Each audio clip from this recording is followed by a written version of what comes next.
So it absolutely blew me away how packed this place was. And I was telling John, I'm like, what is everybody's interest here? Now, there was a lot of talk of Bitcoin. Bitcoin was clearly the focal point of a lot of people in other just generic cryptocurrency. But, of course, Bitcoin being the big one. And they ended up having a panel, which was kind of informative. It was good, kind of. I gleaned a little information from it. But just the turnout, dude. The turnout was massive. And I'm still beside myself. I'm like, why are all these people here? Like, why are all these people here? It just doesn't make sense to me. It's it's it's baffling. I can't explain It's this. money. When you look at the growth rates of things like Bitcoin, where you can make, you know, a pretty amazing percentage of your investment in a couple days. That's people buy into it. People say, I've got to get on this boat. How do I do it? And you end up with a flood of people who are not properly educated. Well, and that Trying was to the buy into the weird thing market. about this one, because that was my initial thought is, are these just a lot of people trying to understand what Bitcoin is? But that really wasn't the case. Like, everybody there seemed very. I was probably the least informed on the cryptocurrency ecosystem than anybody else at this meetup. I mean, these Really? were hardcore, either hardcore crypto people, cryptocurrency people, or developers. There was a lot of intelligence in that room. Um, That I surprises me. I was because right when I sat down and I saw the people here, I'm like, oh, this is going to be like the experience Thomas had. Somebody here is trying to sell something, and that wasn't the case. It wasn't the case at all. It was crazy, man. I I don't know. I don't know how they can continue to. I I want to go back to another one just to see if they have a sustainability with this turnout, because it was insane. It was insane.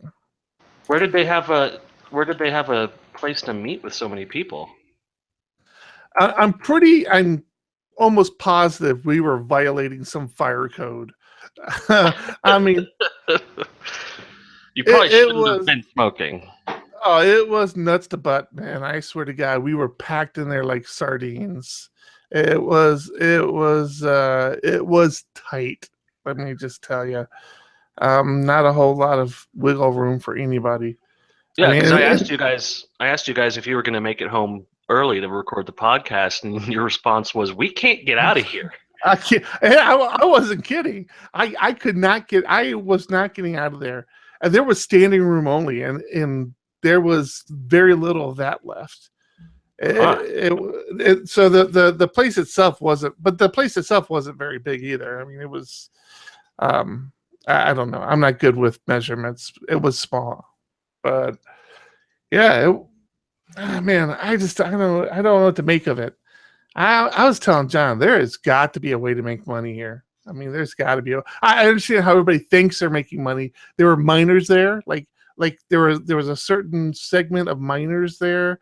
There was a certain segment of people who wanted to do their own token. Matter of fact, one of the guys on the panel, that was their whole thing, is they were coming out with their token and their cryptocurrency. Um, but there were like these little in like certain groups didn't agree with other groups, and you could start to see that kind of form, you know. Nice. But Well, it I mean, was I can see that though, because there's a company called Decentraland. Have you heard about this? uh, They had their ICO this week, and it was a complete nightmare. mm, The ICO was supposed to be for the public. It ended up that 4 groups bought every coin available in 20 seconds for a value a value of $25 million. Just boom, $25 million, couple seconds. That was it. But it was really a nightmare for people because they sit there waiting and waiting and waiting, and the transactions that they wanted to buy tokens from never went through. They never got their tokens. They were expecting to sell, 20,000 of these tokens, and to a good 1,000 customers or something. And yeah, it ended up being like a couple customers bought all of them. And what this company sells, or what this company makes, is a white paper. That's Huh? they have a white paper for a plan for a virtual reality space. And their profit is from selling tokens which can purchase land in this virtual space. But it doesn't exist. Nothing exists except for the token. The token is the only part of this thing that exists. And you're like, hey, look who's joined us. There's John. We're talking about tokens right now. You are. What kind of tokens are we talking about? The Decentraland ICO. Okay. So we led into this conversation because we were talking about the meetup. That was such a bummer, wasn't it? Yeah. Yeah. But so Decentraland basically has a white paper, a marketing website, and a development outline of when they're going to have an actual thing. And it's that was very clear. Right. And it's like, okay, so they raised 25 million doing this? Huh. That seems like a lot of money for a purely conceptual period of the development of this thing. What I was most disappointed about in the meetup that got canceled was that they were supposed to show us about creating tokens in some framework that's out there. And now I can't think of the name of it. I could go look it up, but Truffle? That's what I wanted. That might be it. Yeah. That's the only one. Yeah. So it was supposed to make it nice and easy, get a coin up and running, and start to look at how to interact with contracts. So well, I can tell you that Truffle has a demo called the Truffle Pet Shop. If you Google that phrase, you will get an excellent walkthrough on creating your own tokens and the hows and whys of tokens on the Ethereum chain. Okay. And it's one of the best tutorials I've seen for Ethereum and Solidity programming so far. I'll have to check that out. That might have been what the guy was going to walk us through. It was. It was in the description. Yeah. So these ICOs, I mean, if you can raise $25 million off of concept stuff. I mean, broad concept stuff. The idea of a 3D environment where you have to purchase land is not a new concept. It's just Second Life or any other virtual spaces. And they're like, this one's on the blockchain. Like, whoop-de-doo, that's super cool. Well, that was the funny thing about this meetup, that they were talking about so many people come to them with use cases for the blockchain, and keep in mind, these are people who are in the industry who make a living and money off the blockchain, and they're like, why would you do that on the blockchain? Why wouldn't you just do that in MySQL? Yeah, just use MySQL. Yeah. And that was like their answer to so many things, and it's like, really? Well, I read an article that described what's going on with tokens and this kind of ledger, that it basically said that this is triple entry accounting, and that it will have the same impact in societally as double entry accounting did when it was invented in Mesopotamia. But Mhm. it's gonna take decades, if not a century, for it to really, achieve its ultimate end capabilities. Yeah. All right. So That I don't or want that or to. I mean, Mr. Robot. we went down the cryptocurrency path already because that was part of our week this week. But we're not going to talk about cryptocurrency the entire show. We're not cryptocurrency You ugly have yet. not read the show notes then. I have, and we're going to get to it. But we have other things to talk about. So, how was everybody's week? Now that John has joined us, how was everybody's week? Stressful. Excellent. My parents are Stressful. here. Oh, your parents came out to Colorado, huh? Yeah. They're visiting, and it's been nice, and just hanging out with my mom and chatting and stuff like that. Cool. She's enjoying being able to indulge the children, which they are enjoying plenty. Well, and are you annoying her with blockchain talk constantly? No, I saved that for my dad. My mom just wants to talk about how I'm so close to being a well-adjusted adult, and why can't I just make that last few steps? Sounds like a nice mom. Well, John and I She's hit wonderful. a couple milestones this past week. Not to steal the spotlight from you and your mom and dad talk, which was just cute and cuddly and all that. Go on. But John and I had a couple milestones. Did you listen to episode 1, Who Goes There, of the PHP podcast, the official podcast of PHP Architect? I did. You did? Yeah, I did. I listened to the episode. Wow, what impressive. Wasn't expecting Yeah. that answer. I wasn't either. How were you not expecting that answer? I talked about the episode. I don't think you listened to the you. first I don't think you listened to the first 65 episodes of this show till you started editing it. Yeah, I didn't. Exactly. Why wouldn't you go and listen to that one? I wanted to see if this show could sustain itself without me. And the answer was a resounding no. Completely different show. Different show. It's a very different show. One might say it was trending towards educational, which is not what I bring to the table here. A little faster paced than the show was too. Yeah, it is. It is a bit faster paced, and you cover a lot of facts. Yeah. Well, we're just reviewing whatever's in the issue of PHP Architect for that month. Yeah. So it's not like we're doing fake news. any research. Yeah, fake news. It's not even reviewing. I don't necessarily like that because we're not, giving thumbs up or down on article content. Yeah, there's absolutely no opinion from us. Yeah, you're just chilling. Yeah, exactly.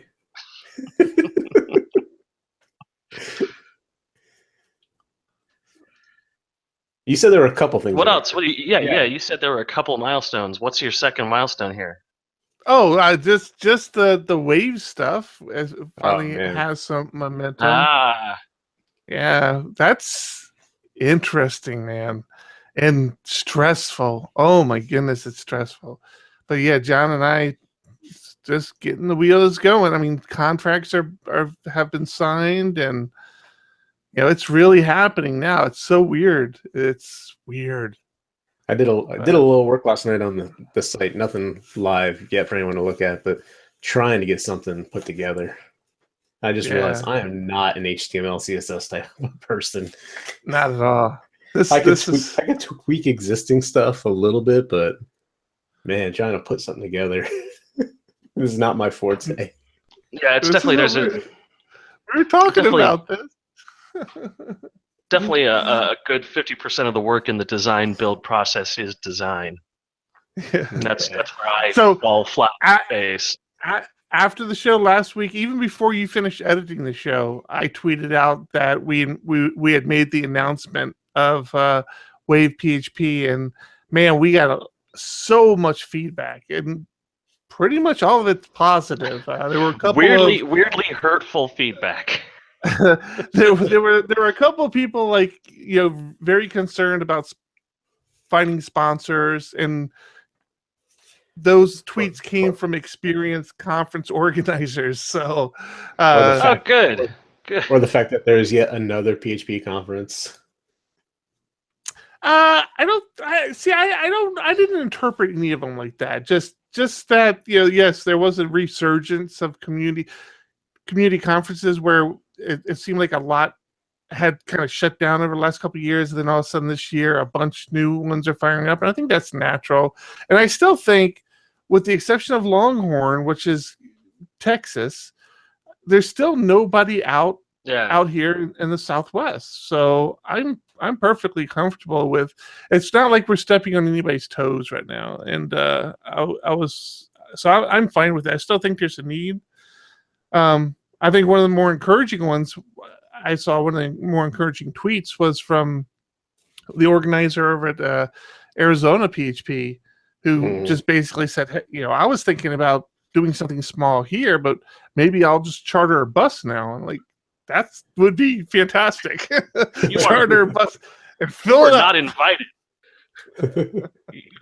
You can charter a bus the hell out of here. So, man, I'm so excited about this. I think we talked about the place we're hosting it at and how it's on the beach, and just Southern California in September, October.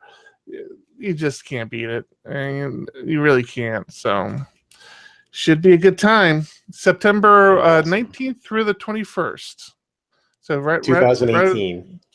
2018, yes. Yes, 2018. Not a month from now. But it's gonna be it's exciting, man. It's exciting stuff. I tell you, we're gonna get some call for papers up here shortly. We're gonna get some pricing up there. Hopefully some aggressive early bird pricing and try and get some tickets sold. But yeah, look for it. Look for Wave PHP, because we will be talking a lot about it. I've already had people say they would submit papers once we are accepting them. So that was good to hear. You're gonna have to teach me how to write a paper for submitting to a call for papers, because there's no paper to write. Just say, hey, here's what I'm gonna talk about. I already told you that. There's nothing formal. All you need a title, a description that is intriguing the people at the conference. Like, just there's my problem. And then a blurb to the people running the conference, like a little more detail of what you're aiming to accomplish with your presentation. See, a check to Bribus might help as well. I know what I want to talk about, which is the thing I've already told you about. No, see, that's the thing, is if I said I'm doing a hosting PHP on the blockchain talk, it would flood the audience with blockchain people. People would flip out. I don't know. I was thinking about that. More tickets. when we were at that meetup, I was sitting there thinking, if all these people came to our conference, we'd be halfway there to our goal. They were getting half the people that we're hoping to get to a conference. We're hoping to get around 200 people. There were 100 people just at this one meetup. Don't get me back on the blockchain conversation. I'm not ready. We're not doing this. We're not having a whole podcast on blockchain. Do you want to talk about religion instead? Sure. The Lodos network is a network that's trying to move Buddhism onto the blockchain. God damn it, Thomas! Wait, this thing is bizarre. What is this you're talking about now? Buddhism on the blockchain. Buddhism on the blockchain. Lotus. Yeah. Network. Lotos. Lotos. Lotus. Yeah. Lotus. And the idea is to build an economy around religious study and Rethinking religion, decentralized yes, religion, a complete Buddhist. What? it's a strange concept, but it basically allows for a self-policing religious economy. Aren't they What if already because self-policing? no, because they hide how much they make and they also don't pay taxes and they're I don't want to go down that path, but no, corruption in religion and it is a huge problem. If I name a religion, you can probably immediately think of the scandal associated with that religion, like Catholicism. Your mind goes to a specific place. You go, yeah, oh, I know the joke about So Catholics. what's the point of this? Did you look into this at all? I did, and this is an idea that sort of takes the money and acknowledges that religious education is a financial. Why is there money involved? I don't understand. I never understood Because it that. because it acknowledges that money is involved in religion, whether or not we like it. Religion is a financial institution for educators, caretakers, and gurus. Is that they do make money off of the teachings that they provide, and to say that they don't is to blindly walk a line of faith for no reason. Every religion has its source of income with tithings or So do you have to pay to be part of this organization, or? no, but there are a lot of Buddhist educators out there who get paid for their lessons to people, and this is sort of a concept to unify that system of teaching. Dude, this is creepy, man. It's kind of totally weird. This is like cyberpunk to the 10th degree here. This is weird, man.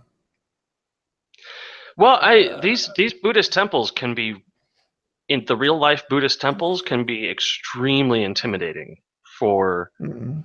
for casual practitioners because it's you go into a situation where they expect you to have a certain amount of knowledge or ethnicity, and if you don't meet their expectations, they can get very upset at you. And yeah, it's a strange concept, but at least it's not about the blockchain. Unlike the next topic. The next topic. So, Yeah. What? Wait, what? What do you mean the next topic? What's the next topic? This shit is crazy. Go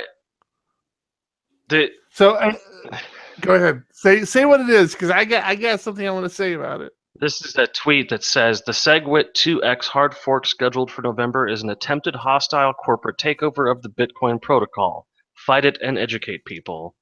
Henry Braid at Technom4GE.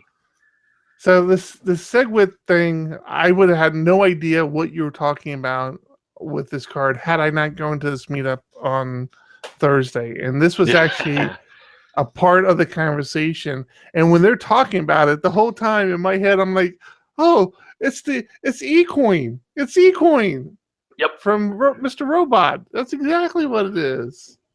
Which is how far ahead that show is thinking that they started shooting the episodes about eCoin and the digital coin takeover a year ago. Yeah.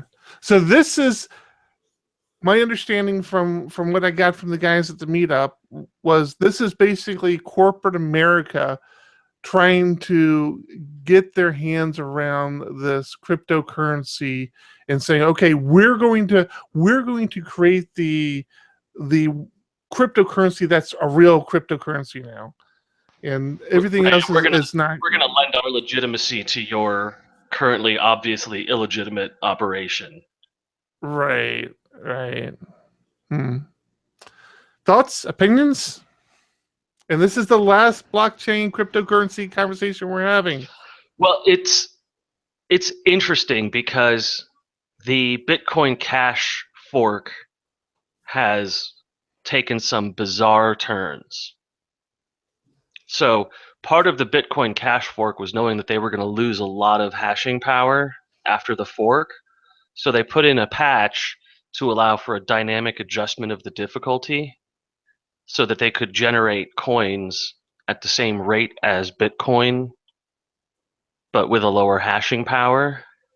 Mhm. And so what's happening is people with these giant hashing networks are crashing the difficulty curve and then mining for an hour and then logging off, crashing the difficulty curve, and then logging back on and mining as fast as possible so they're gaming this newly written difficulty algorithm and just destroying the market. They're absolutely throttling Bitcoin Cash difficulty, and there's nothing that can be done about it because the system that they have is almost a 51% attack style thing where they just say, hey, if the last 20 minutes wasn't profitable or wasn't producing enough coinage, then lower the difficulty.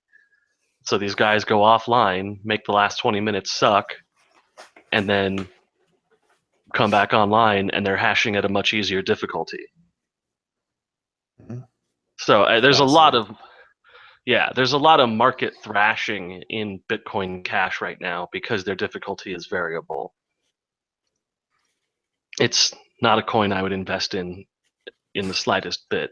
And you'll see the same thing happening with other SegWits that are going to occur. I mean, now that we've seen that SegWits can happen, they're going to happen.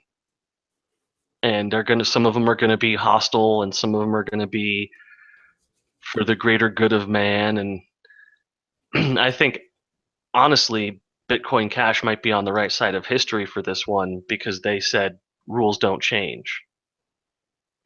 Mhm. And by introducing the SegWit change, Bitcoin has said sometimes rules change, and now corporations are saying, "Hey, yeah, rules can change anytime we want to, man. What's your big deal? Why don't you just sit down and hang out with me? Rules are for losers. Actually, Come." wasn't this one of the points they brought up on Thursday, John? Yeah, About the whole rules changing? they were saying that rules should be able to change if it's in the benefit of the economy. Is that what they said? I can't remember, and I do remember they gave some examples that which I thought were pretty poignant at the time, but can't remember any of them right now. And they were saying with this SegWit change that sure it's easy to change one piece of it, like the developers put the code in, but then it doesn't really take effect until everybody else implements it. Um, all the wallet stores, the like Coinbase, the exchanges, they all have to implement it as well to make it really work. Mhm. So Yeah, but the cost for them to implement it is very low. yeah. So, Okay, moving on. Thomas, You guys, we had a did you meet. guys see We that had a new first? meetup. Did you We guys had a see new that meetup, first Thomas. Bitcoin faucet? Thomas, It gave no more it gave out Bitcoin 5 and crypto. Bitcoins for free. It's back to $24,000. Yeah. I'm sorry, you have a new blog Oh my God. podcast? Just like the density of your noggin, man. No, we had a meetup this past week, a Laravel meetup at a new location. I think you would have liked this location too. It was closer to your home. your previous home. Your previous home. It was very nice. Yeah, it was a Space was nice good. facility. Yeah, nice space. And it was funny because one of our members of the group had reached out to me to have us come to this place of business that he worked at, and I got there and I found out like other members of the group worked there. And I'm like, Mark, I didn't know you were here. So it was fun. It was nice. Did a little talk. I did a talk on 5.5. Marcus did a talk on what's it called, John? Horizon. Yeah, Horizon, yeah. Hmm. Yeah, it's Eric's good. talk was really good on 5.5. It was the way he stepped through it, and it was more demo style than it was just a slide presentation. There were 0 slides.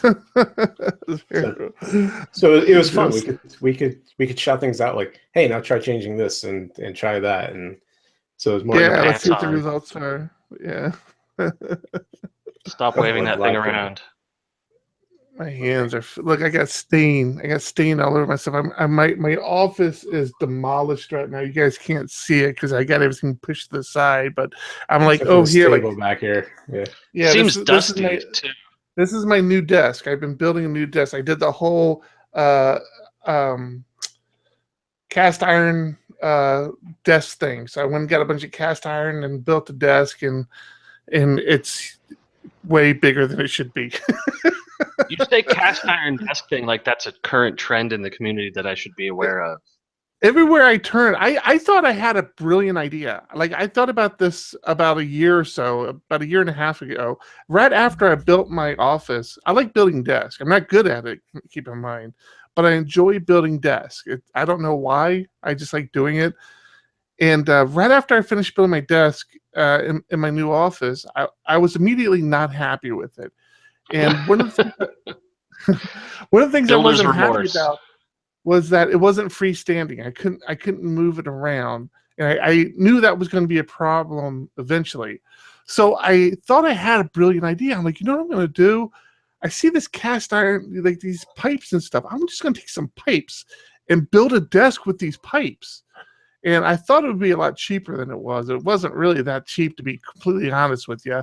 Of course, I bought the pipes new. I'm sure if I looked around, I could find these things like secondhand where they've been used and discarded or something. But I bought the pipes new. But after I had that idea, all of a sudden I started seeing furniture everywhere done with these pipes.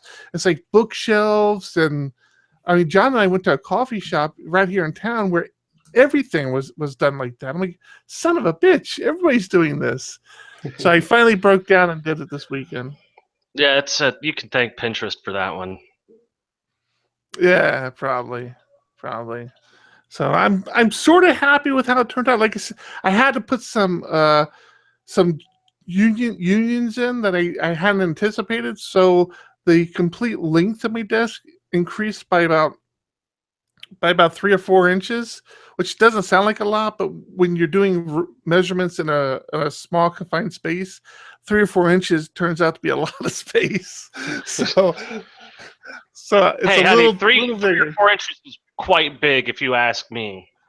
That's right. Bigger than I don't average know. at least. So now I still have to take down. Now that I have this built, I need to take all this stuff down and just rearrange stuff. So I'll probably put another bookshelf, which is another thing I enjoy doing. It's still not very good at it, but it's like if you were ever to get, John's been in my office, and it's like all my bookshelves I built, and like nothing is level. Like everything is crooked, and balls are rolling off of them, and nothing. There's no mistaking this was not a professional job. I think if you're making a shelf whose purpose is to hold balls, you need to be extra careful about making it level. Yeah. I really need to understand the whole level thing a little better. But I enjoy doing it. Is it a complicated tool to use? Yeah, it's got that little bubble that bounces back and forth. I can't tell if it's a game or what. So Yeah, that's the thing, is that he gets entranced by the bubble. He just starts staring at it. my problem is I can't cut a straight line. So the wife actually bought me a new saw that I'm dying to use that will help me cut lines. But I used to have the hand saw. It's like you would think it would be easy to cut a straight line. For the life of me, I can't do it. So now that I have this table saw, like I said, I like building things. I'm not good at it. What I don't like is the whole putting screws or nails into stuff. And I have this hobby, or not a hobby. I have this thing I enjoy, which is like this Japanese binding carpentry, where they make all the stuff with no nails, no screws. They just bind them and wedge them, and it's the coolest thing. Now, I know how bad I screw up a shelf with nails and screws in it. I'm dying to see how bad I build something trying just to use bindings. Well, That should be yeah, fun. I think in that case you're just trying to put together a broken jigsaw puzzle. It's just not going to go together without pieces being veering off in the wrong direction. So you just want a biscuit I- joiner? Is that what you want? Yeah, I've heard that word No, before. I know Yeah, what he was that's- talking about. It's But, more yeah, they do complicated other- than that. Yeah, they have all these different binds and joints that they do. But yeah, biscuit is one of them. You're right. But yeah, no, it's cool. You got to see. There's like a whole thing on YouTube with these carpenters and the different ways they build stuff. Like these elegant, beautiful Chinese cabinets that you see, and then you realize there's no nails or anything in them. They're just all just bound together, and they're gorgeous, absolutely gorgeous. That gets us back to the topic of wanting to see other people's like YouTube lists or what YouTube would find interesting in their lists. Now, Yeah. speaking of Because mine is Speaking of gorgeous. completely out of whack right now. What? speaking of gorgeous, have you guys seen the new Elon Musk spacesuit? Is that what the pictures like? You put a picture on the Trello board. I'm like, what is the picture on the Trello board? What is this? There's no link, no description, nothing to it. Well, I Is that what figured that you would. is? Yeah, it's Elon Musk's new spacesuit designed for his space program, and Okay. boy, it sure is pretty. Okay. It looks like motorcycle leathers. Yeah, it does. Were we supposed to have an opinion on this? This is a fascinating fascinating conversation right now. Someone moved the picture there. I wasn't going to bring it up if it didn't. Because I wanted to ask Anyways. where there was a picture. All right, talk about the one. We're all over the map here. I'm trying to steer the conversation to programming and topics like that. You keep steering the conversation away. So you move this next one. Go ahead, talk about it. The other week, we were talking about one of the horrible alt-right white power websites that got kicked off the internet, Mhm. basically. And Vice News did an interview with the CEO of Cloudflare that was absolutely fascinating. I heard that because- whole show was fascinating. This one was really strange because he basically said, I realized I was in a position where I, as a single individual person, could give the order to remove this website, this free speech from the internet. And I realized nobody should have the power to be able to say, remove this from the internet. But also, fuck those guys. So I said, remove this from the internet. It was great. It was so great. Oh, I gotta watch this. Because I gotta watch. because the interviewer didn't understand what he was saying by nobody should have this power. He said over and over, something has to happen to take this power away from me, because as much as I think I'm a great guy, also fuck those other guys. Which means I'm not a great guy, which means I shouldn't have this power, neither should anyone else. And it was such a beautiful explanation of this accidental power position he put himself in, where he could just shut down any website that he wanted to, because everyone used him. 70% of DNS resolves through Cloudflare. And so Yeah. he's just like, yeah, now you're gone. Ha ha. That's what you get for being lame. Also, someone please take this gun away from me. I clearly can't be trusted with it. No one can. And he was hoping that him taking this action of stifling someone else's speech on the internet would prompt the conversation of, why does this guy who no one's ever heard of until now have the power to just remove any voice from the internet? I think it might have on the fringes of technology. We brought up similar conversation on our last podcast, but the problem is, and like we talked about last week, is in general, too many people agreed with the action, so nobody really Right. wants to question it because everybody's Right. like, "Yeah, no, He- those guys are he wanted dicks. it. You did He right." wanted it questioned more than everyone else did, which is Yeah. that's a good CEO when the CEO's like, guys, take this out of my hands, because as much as I love punching Nazis, I shouldn't be able Yeah. to do it with impunity. And again, this starts this snowball becomes net neutrality, and companies saying, well, now we want to shape the traffic that's on our network. Not that we're trying to stifle free speech, but we don't think you should be able to watch porn. Or if you do want to watch porn, you're going to have to pay extra to watch porn because we don't want that traffic on our network, or Netflix, because Netflix takes up so much bandwidth.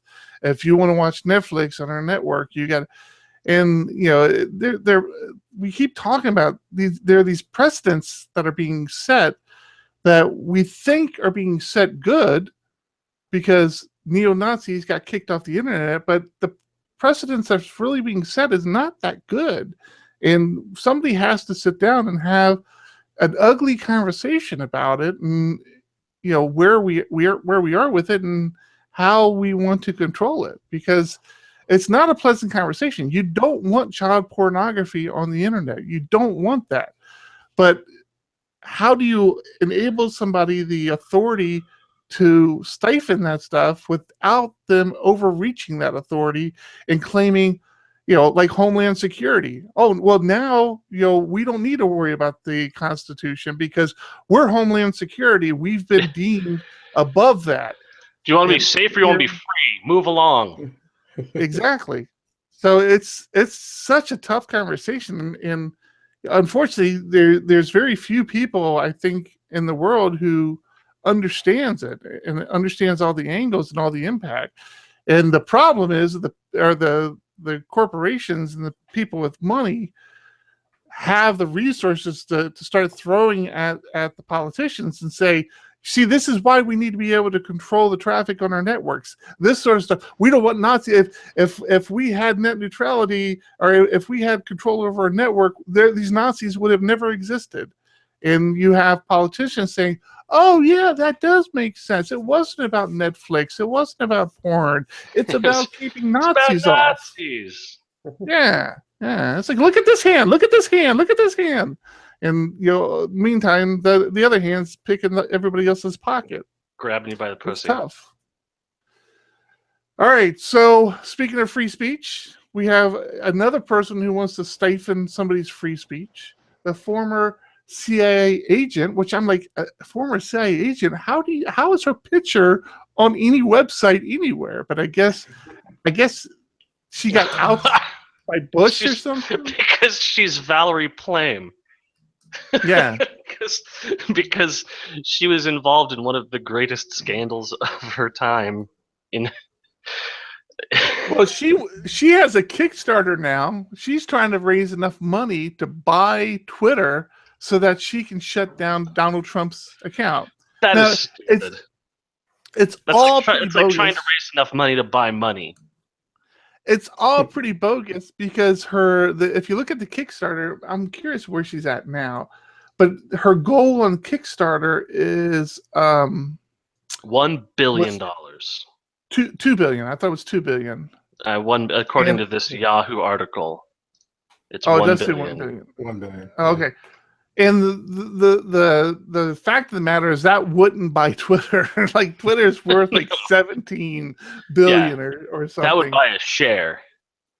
Right. No, they did say she would have. Huh? Kickstarter would love it though. They take it's their GoFundMe. It's GoFundMe. It's Kickstarter. So at the time of this article, she had raised $6,000, and that's my question is. First thing, people are contributing money, which is like, really, what is $6,000 worth of people thinking to contribute to this? I'm sure it's higher now, but like, what? I don't know how GoFundMe works, but does that money get released if the goal's not met? I mean, I think GoFundMe did people does. just give her? Yeah, I think GoFundMe it's- releases right away. It's just a busking platform, basically. Which is why she used GoFundMe. I think she came out and said, "Listen, this is a statement, not an actual thing I intend to achieve, and I will use the money to deride Donald Trump in any way I can." And this is before he pardoned Joe Arpaio, which, Jesus Christ. Guys, Oh. Guys are classic. All right, so moving on to a little bit doom and gloom, but more technology. AI is taking over the world at a much quicker pace than anybody not. could have possibly anticipated. You say no, it's not? Do you really? Well, an AI wrote an entire pop album. Yes. Well, that's the first. That's the first article. So the first album that was written and produced by artificial intelligence was released. I listened to a couple tracks. Not terrible. Not something I would buy. There is a singer on it who sings, who I guess all she was allowed to do was give some direction, but the artificial intelligence actually created all the rhythms and beats and everything. So it's definitely not going to win any Grammys or anything, but I've heard worse. I've definitely heard worse albums produced by humans than this one by this AI. And so I thought I was impressed. We'll have links to a couple of the tracks, but then later, Thomas, are you familiar? You're a gamer. Are you familiar with the game Dota 2? Dota 2. Dota? You're familiar with Dota 2? Yes, I am. What can you explain to me what the premise of Dota 2 is? It's a 3-lane arena style Morpg. Okay, all right. So the interesting thing about this story is people developed some AI to basically challenge and I guess just totally wipe out the Dota 2 reigning champion. It was very much like Big Blue in the chess tournaments, years back when IBM was working on making artificial intelligence play chess and beat grandmasters, which they started doing. But there's a catch to this one. There's a complete twist that's really freaking me out. What's that? For them to train the AI to beat these champions, and they put it up against several champions. The number one contender who it just wiped the floor with, and everybody else subsequently who went up against it really was completely outmatched. But the kooky thing about it is the way they trained this AI was they took the artificial intelligence, they cloned it, so they have two artificial intelligent machines. They had them play Dota 2 against each other. And like within a day, the two machines, it was like war games. Remember war games where he's playing chess, he's just going, Yeah. It was like that. Within a day, they had played a lifetime of Dota 2. And then the scientists or the coders would go in there and start to kind of evaluate their approaches, give some instruction on, okay, this is where you went wrong. That's how they trained it. So they trained it by putting one AI up against the other AI, and then they started evaluating each other, and it trained itself. I mean, it's just bizarre, right? That's crazy. But Yeah. see, that's I don't know enough about AI outside of what I took in college many decades ago. I say many, it's 2 decades. But what are they looking at and what are they tweaking? That's the I don't know enough about it either, because what I gathered from the story is it wasn't that much. But my whole thing is like, how did it even know how to play the game? Like you had to give it some instructions. Like, how did it even know what it was? Well, I Dota can't is get my head around it. very predictable. Everything is based on some very set numbers and timers and things like that. So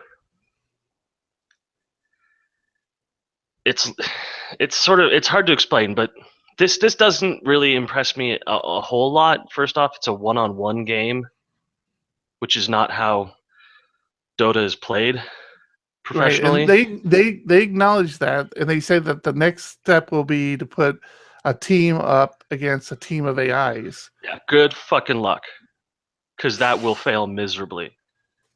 Because that's where the skill in this game actually sits, is that combining the abilities of players, the cooperative elements, and the work that the coaches do is, I mean, it's like saying we built a soccer ball shooting robot that beat a soccer player. Yeah, no shit. You fired a soccer ball at 100 miles an hour at the net, and it was faster than the soccer player. But you can't make a team of soccer ball guns that's going to beat a team of professional soccer players, because that's not how you play soccer. I'm surprised to hear this from you, quite honestly. I think this is a false equivocation of AI in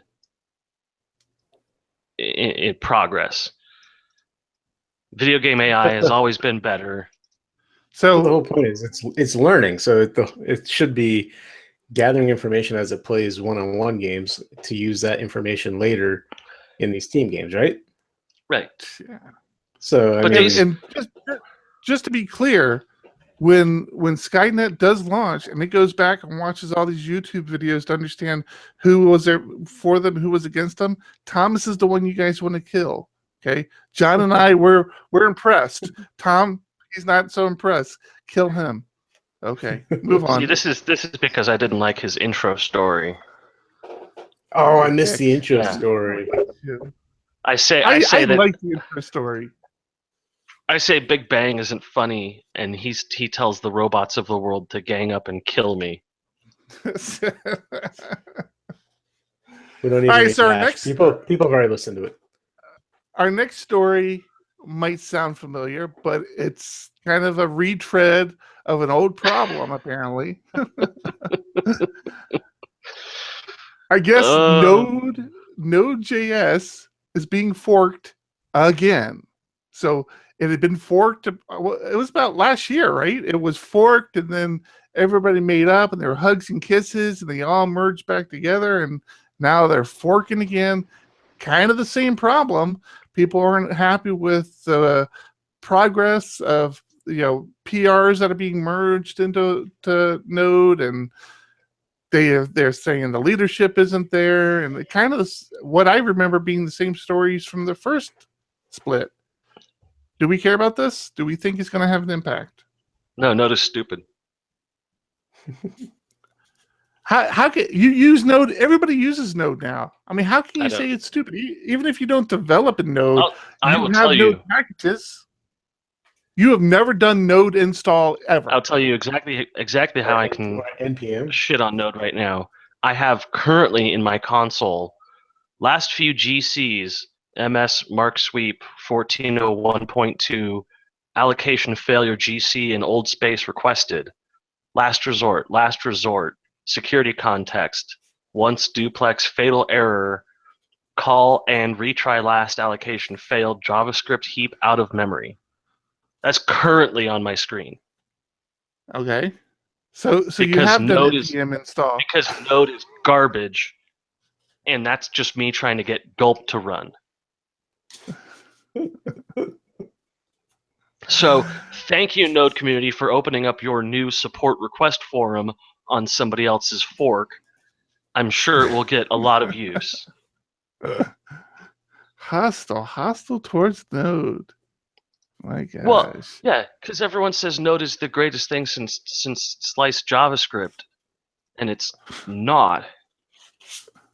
It's bullshit. Which Node are they talking about? Wait. This is coming Can from- you tell me One how of you the really most feel? popular. One of the most popular Node projects is an application to switch between node providers on a single host.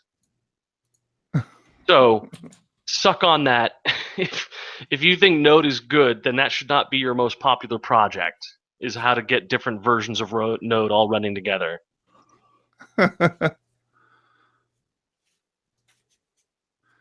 Oh man.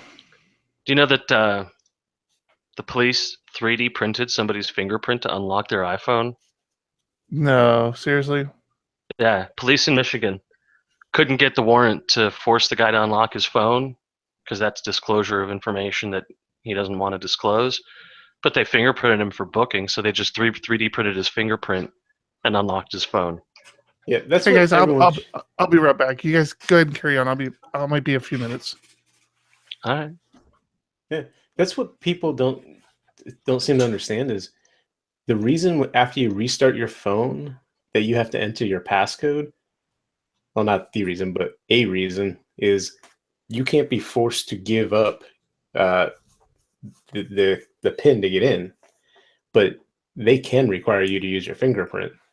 Right. So if you're ever in trouble, you turn your phone off first. Well, this is what I like. iOS 11, the Apple OS for their stupid phones, now has the feature to turn off Touch ID, which is the fingerprint unlocking mechanism. Mm. And you have to restart the phone and enter the passcode to re-enable it from there. So if you get pulled over, I think it's you tap on the home. Oh no, tap the power button quickly 5 times, which initiates a call to 911 that you have to then confirm. But it also disables Touch ID so that you can't be forced to unlock your phone by anybody. Yeah. So And I don't understand the difference between that and just turning your phone off. You're hitting the power button anyway. Just hold it down for a second. because when you power your phone back on, Touch ID is still enabled. It shouldn't. Well, not on Android. On Android, they make you enter your passcode. Yes.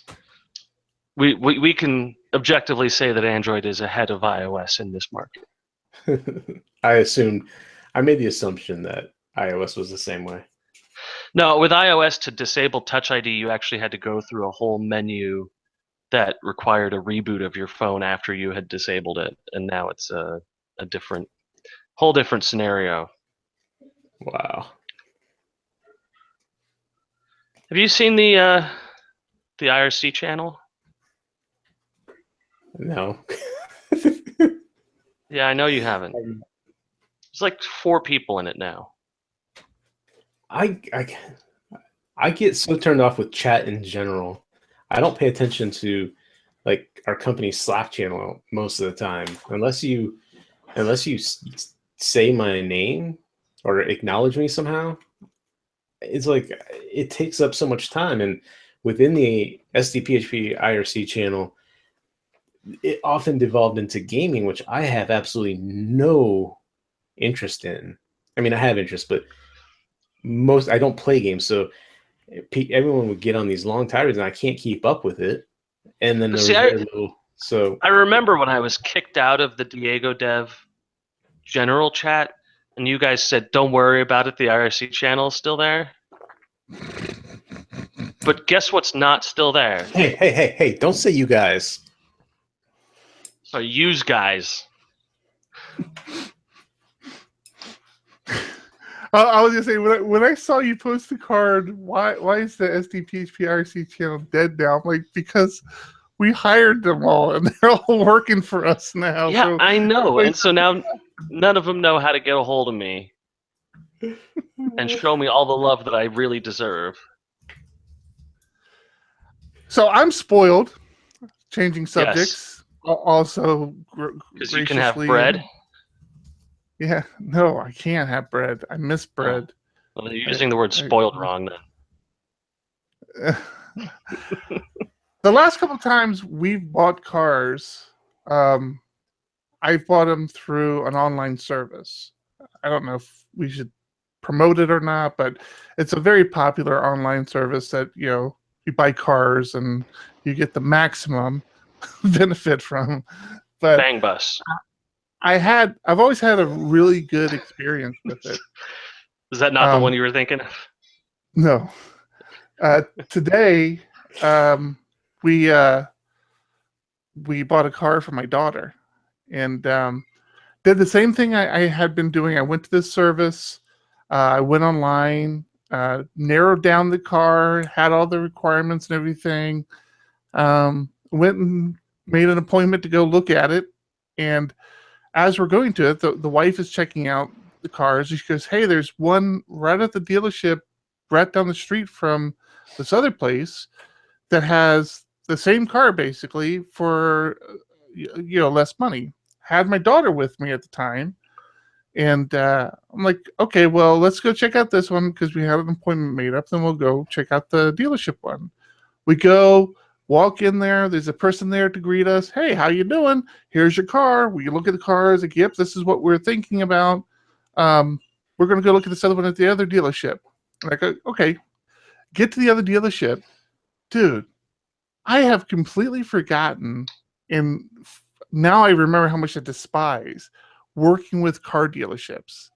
We get there, and of course, that car is not really ready, and it's not certified, and it's not really on display yet. But they have these other cars that are kind of the same thing, just a few $1,000s more. And I'm like, "Yeah, no, we already have a car a few $1,000s more at the other dealership. We came here specifically for that car because you guys said it was cheaper." It was like the whole bait and switch. "Let me upsell you here. Hey, look at this one. Hey, how shiny is that?" It's like my daughter, who went from ecstatic that she was getting a new car, within like 10 minutes was like, "This is a horrible experience." And she's like, I could see it on her face. She's like, "Can we be done here?" And so sure enough, we left, and we were calling it. We're like, "Yeah." Before we could even get back to the other dealership, that the dealer, which the other dealership was a used car online service, the dealership for the car we were buying, which was a Volkswagen, that sales guy was calling us and texting my wife and called me with an offer, and I'm like, "Nope, not interested." Turned around and text my wife, "Hey, I made this offer to your husband, but he says he isn't interested." Wow. I'm like, "Are you flipping kidding me right now?" It was like such Well, a you know what? scummy experience. That's why I always use CarMax. With 175 locations nationwide and growing, upfront prices and zero hassles, they stand behind their cars. They'll buy your car even if you don't buy one of theirs. Yes, that was the service we used. Actually, I've used several times now. So Yeah, I can't say the other one because it turns out that what I was doing in the last podcast was a defamation lawsuit, and I'm now sponsored by a new legal firm. So yeah, don't advertise something if they're not actually paying you to advertise it, because they don't. They like to be picky about that kind of thing. But my new Nest. Steppers, I don't know if you're joking or not. No, I think if I was actually getting sued, I would have opened the show with that. I wasn't here at the opening. Maybe you have. I'd love to go to the San Diego conference, but it's just too close to Mexico for the legal authorities to be comfortable with me going. So I don't know how you're going to edit this, Thomas, but I bailed from you guys. I've got like a weird situation here, and I don't know how to approach it. The reason I walked away is because where I'm sitting at my desk, I can see the front of my house. And I saw some unusual lights. I'm like, "That's weird. That's like in my driveway." So I fired up my Nest Cam, and some idiot has parked a mobile home halfway blocking half my driveway. I'm like, I don't even know what to do. It's 11 o'clock at night. This guy parks a camper, a mobile home, in front of. Did you knock on the door? I'm deciding whether I should be doing that or not. Yeah. Say, "Hey, you can't park your house at my house." Or you just back into it and say, "Oh crap, I didn't expect anybody to be there. or slash his tires. But they stuck Yeah, covering this I'm not driveway. sure what my next move is going to be yet, but Yeah, but then he's stuck too. Sick the dog on him. yeah, there's the office manager. He's not happy with the layout right now. He's a little upset So- with me. You guys know the all the cookie pop-ups that you see on websites now. They say this site uses cookies. Click here if you're okay with that. Yeah. Part of that European law, yeah. Yeah, and not the worst thing ever, but stupid for sure. But now the European Union, or the European Union General Data Protection and Regulation Agency, has really stepped up their game. So this is the same group that did the disclose use of cookies thing, but Mhm. now they have a new law that basically stops the propagation of data sales on the internet, of personal information sale.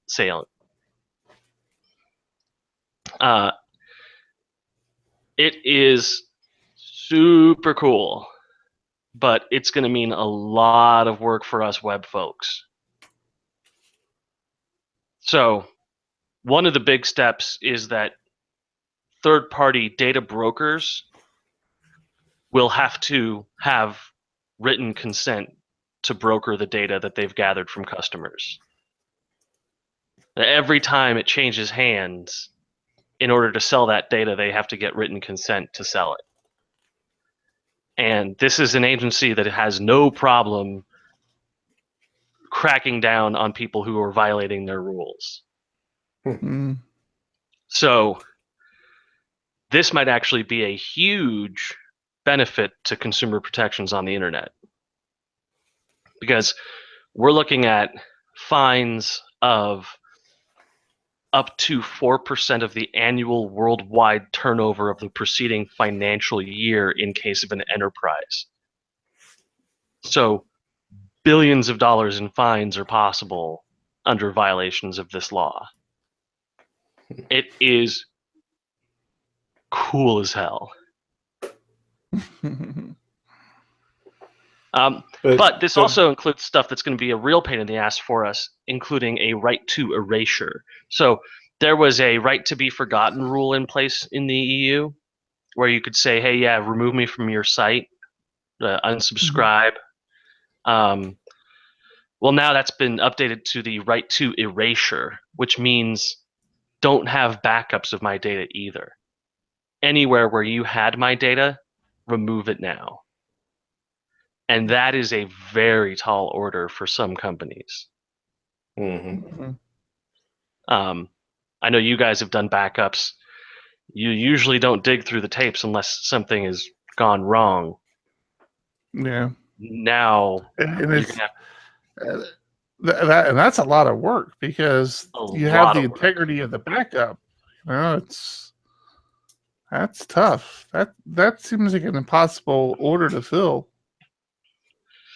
Data breaches have to be reported within, I think it's 48 hours. There are data portability protections. 48 hours of discovery, or 48 hours Yes. of what happened, because Discovery. okay. Records of processing activities must be maintained. It's just a huge list of regulations. It's funny that I saw this story pop up and I haven't seen a lot of it discussed in PHP forums, because this is going to be an assload of work for a lot of PHP developers. Mm-hmm. You're going to have to be writing new tools to cleanse and flush databases. If you use soft deletes on user tables, you cannot use them anymore. Stuff like that. It's going to be a big change. And this is coming soon. This is May 25th of next year. As of right now, it's only if you're an EU company, right? Negatory. This is a EU enforced global rule for handling EU customer data. So if you are a non-EU company, but you handle EU customers' information, then you fall under the purview of this. But how can agency. they enforce it if you're not an EU company? Yeah, Trade there's deals? no way. Absolutely, they Oh, could. yeah, they're going to go to Trump and say, hey, yeah, Diego No, the Dev, deals, they're the not. deals already They're not. exist. These relationships between nations exist already. What deal? They're going to. I don't get what you're saying, because one site doesn't impose it. Are you saying just if the U.S. in general doesn't enforce it across the board, they'll do something? Yeah, the wake me up EU when we get could to that sue. stage. The EU could sue Diego Dev basically in American court.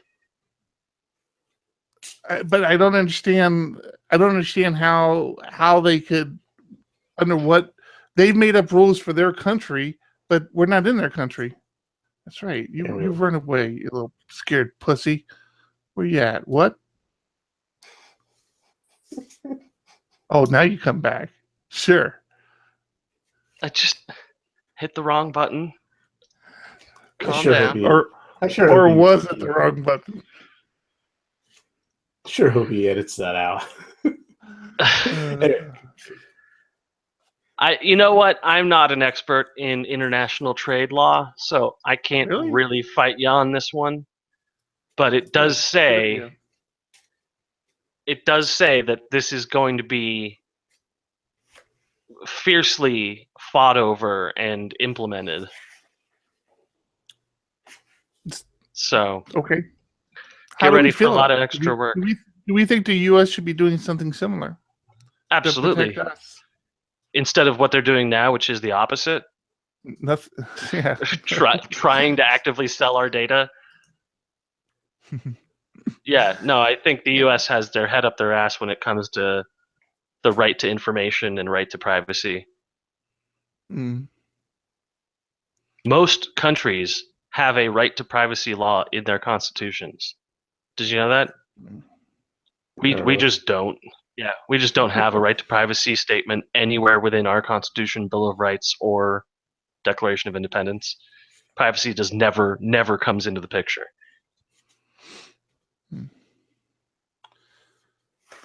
All right. I think, I don't know. Seems like a good spot to wrap things up. Uber wins ruling allowing it to keep customers from suing in court. Like OCD. If you see a card, you've got to talk about it, don't you? No, it's when you try to wrap up the podcast, I have to keep it going. I like to spin my wheels. You're so mean.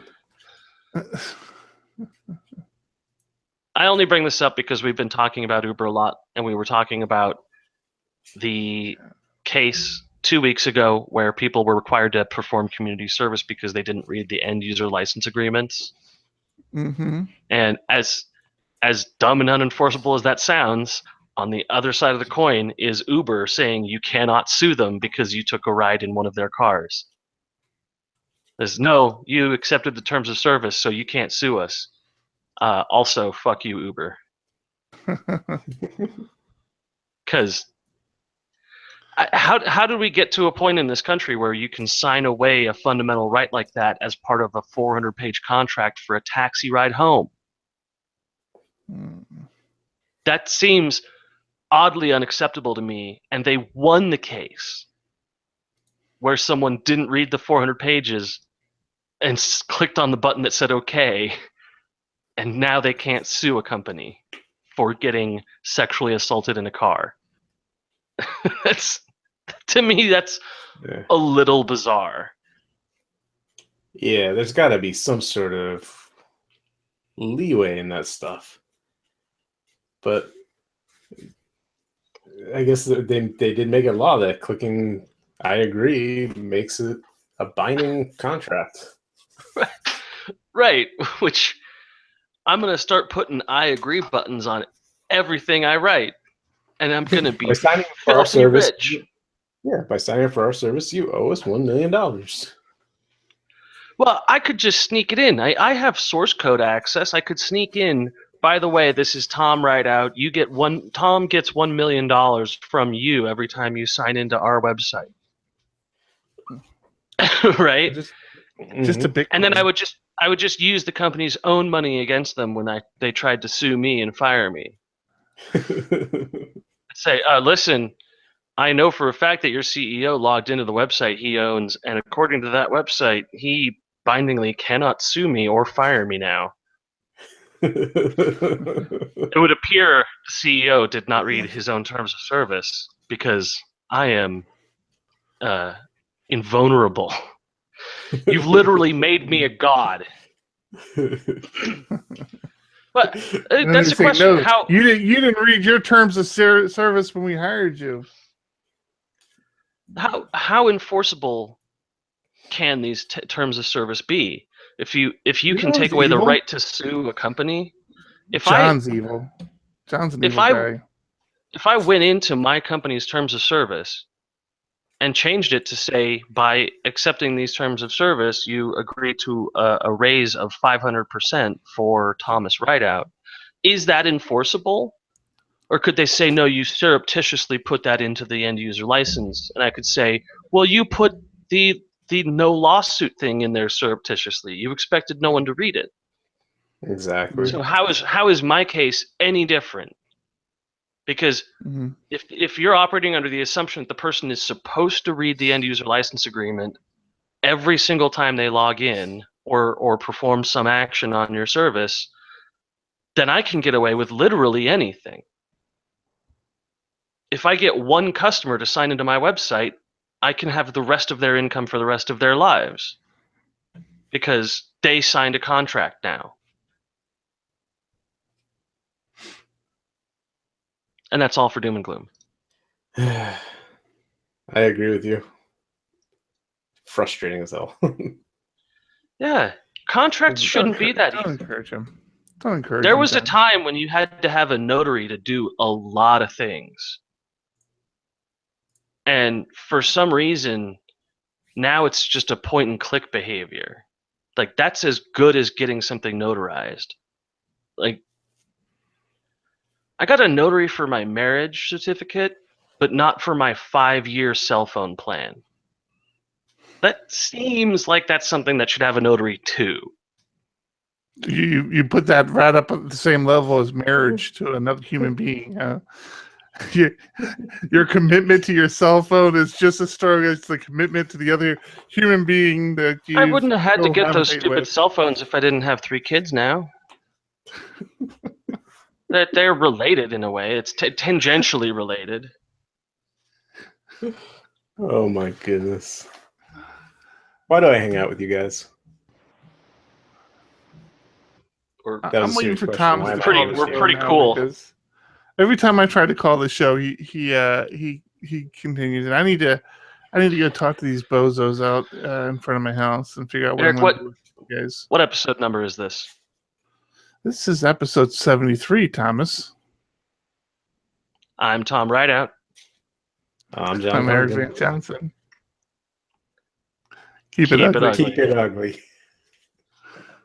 Beautifully ugly. That was just a car crash of an ending.